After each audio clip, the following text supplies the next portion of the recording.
जय श्री राधे राधे दोस्तों, आप सभी का आपके अपने YouTube चैनल अध्यात्म भक्ति में बहुत बहुत स्वागत है। आइए आज आप सब सुनेंगे श्रावण मास शिवरात्रि व्रत की कथा। शिवरात्रि का व्रत जो कि प्रत्येक माह के कृष्ण पक्ष की चतुर्दशी तिथि के दिन शिवरात्रि का व्रत किया जाता है। विशेषकर श्रावण महीने का और फाल्गुन महीने की शिवरात्रि का बड़ा ही विशेष महत्व माना गया है। श्रावण के महीने में जो भी भक्त सच्ची श्रद्धा के साथ भगवान शिव जी का पूजन करते हैं, व्रत को धारण करते हैं, इससे भगवान भोलेनाथ अपने भक्तों के ऊपर अति प्रसन्न होते हैं। अपने भक्तों के सभी प्रकार के दुख और कष्टों को दूर कर देते हैं तथा सुख और समृद्धि का आशीर्वाद प्रदान करते हैं। सावन शिवरात्रि के दिन इस दिन विशेष प्रकार से भगवान शिव का पूजन जो कि दिन और रात्रि इस दिन पूजन किया जाता है। विशेष प्रकार से रात्रि में 4 पहर भगवान के पूजन करने का विधान है। सावन शिवरात्रि के दिन इस दिन विशेष प्रकार से दिन रात्रि उपवास रहते हुए व्रत को धारण करना चाहिए। जो उपवास नहीं रह पाते हैं, जिनका स्वास्थ्य सही ना हो, तो एक समय फलाहार ग्रहण करके भगवान का पूरे विधि विधान के साथ पूजन करना चाहिए।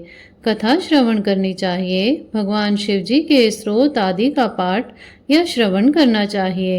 इससे भगवान भोलेनाथ अति प्रसन्न होते हैं। तो आइए सुनते हैं सावन शिवरात्रि व्रत की कथा। तो बोलिए प्रेम से भगवान भोलेनाथ की जय, माता पार्वती की जय। बहुत समय पहले की बात है कि एक बार माता पार्वती ने भगवान शिव से कहा कि हे प्रभु, आपकी कृपा पाने के लिए कौन सा ऐसा सबसे सरल व्रत और पूजा है। तब भगवान भोलेनाथ ने माता पार्वती को शिवरात्रि व्रत की महिमा का वर्णन किया, व्रत और पूजा की विधि बतलाई। उसके साथ ही उन्होंने महाशिवरात्रि व्रत की एक कथा सुनाई और कहा कि शिव पुराण की कथा के अनुसार एक गांव में एक शिकारी रहता था जो कि पशुओं को शिकार करके अपना घर परिवार उससे चलाता था। वह गांव में ही एक साहूकार के कर्जदार था। वह काफी प्रयासों के बाद भी कर्ज से मुक्त नहीं हो पा रहा था। एक दिन क्रोधित होकर साहूकार ने उसे शिव मठ में बंदी बना दिया। उस दिन जो कि शिवरात्रि थी, शिकारी ने उस दिन शिवरात्रि की कथा को सुना। शाम के समय में उसे साहूकार के सामने पेश किया गया तो शिकारी ने वचन दिया कि वह अगले दिन सभी कर्ज को चुकाकर मुक्त हो जाएगा। तब उसे साहूकार ने छोड़ दिया। शिकारी वहां से जंगल में गया और शिकार की तलाश करने लगा। वह एक तालाब के किनारे पहुंचा। वहां पर एक बेल के पेड़ पर अपना ठिकाना बनाने लगा।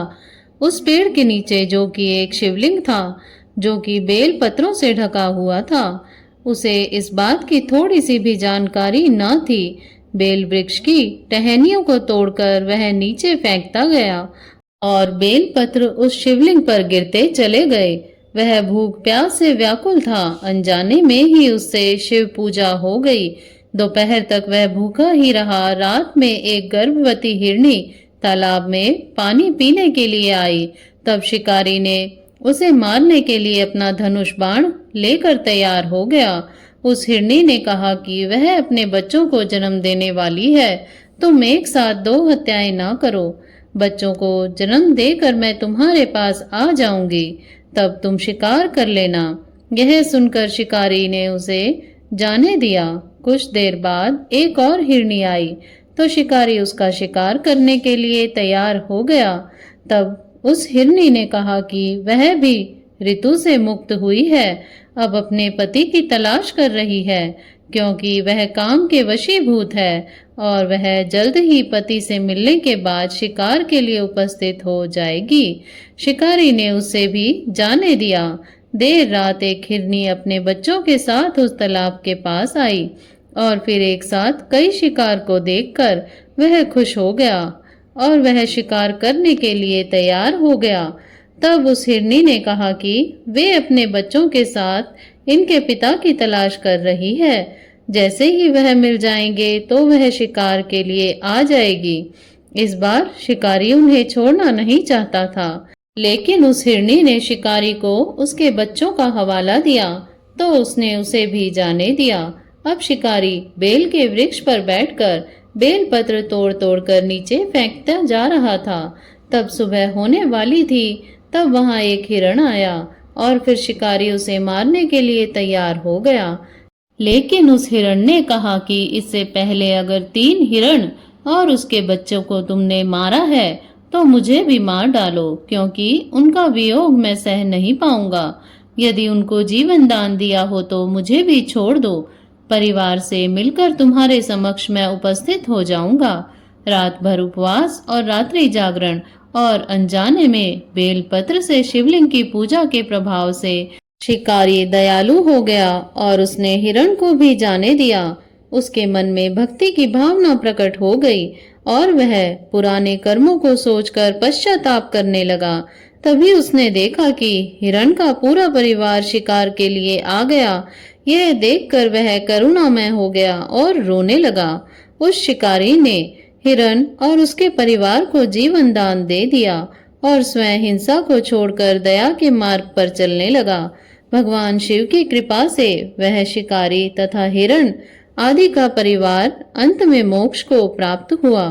तो बोलिए प्रेम से भगवान भोलेनाथ की जय, माता पार्वती की जय, सर्व देवी देवताओं की जय। वर्ष भर में शिवरात्रि के 2 व्रत जो कि बड़े ही प्रसिद्ध हैं, एक तो सावन शिवरात्रि और महाशिवरात्रि।